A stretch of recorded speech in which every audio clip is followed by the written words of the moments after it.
కాబట్టి ఒక మార్పు కోరుకుంటే కోట్లాది మంది ప్రజల రోడ్ల మీదకి వస్తారు.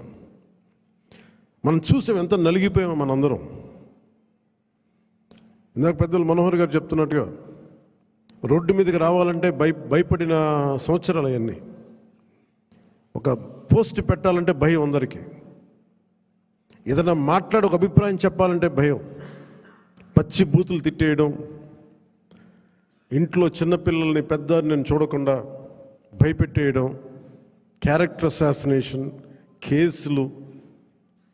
సాక్షాత్తు ఒక పార్లమెంట్ సభ్యుడిని బంధించి మరీ తీసుకొచ్చి ఉన్నతాధికారుల చేత ఈ గుంటూరు ఈ సిఐడిదే ఆఫీస్లో ఆయన మీద పాశవికంగా ఆయన కొట్టించిన తీరు,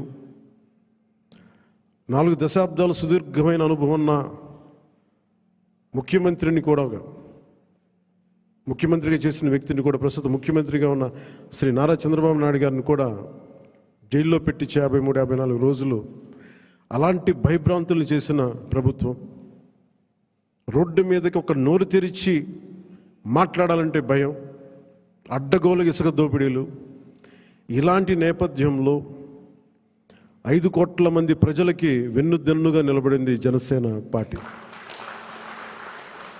రోడ్ల మీదకి రావాలంటే భయం వచ్చింది.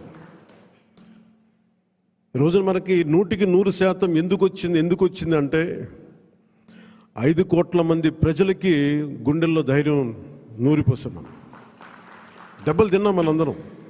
మనం ఎవరు ఇక్కడ ఉన్న వేదిక పైన వీళ్ళుంటే, మన గెలిచిన ఎమ్మెల్యేలు ఉంటే, పోటీ మీకు అన్ని స్థానాల్లో బలం ఇచ్చిన మన జన సైనికులు, వీర మహిళలు, ఇక్కడ ఆసీనులైన నాయకులు ప్రతి ఒక్కరూ మీరందరూ ఉండబట్టి ఈ విజయం సాధ్యమైంది.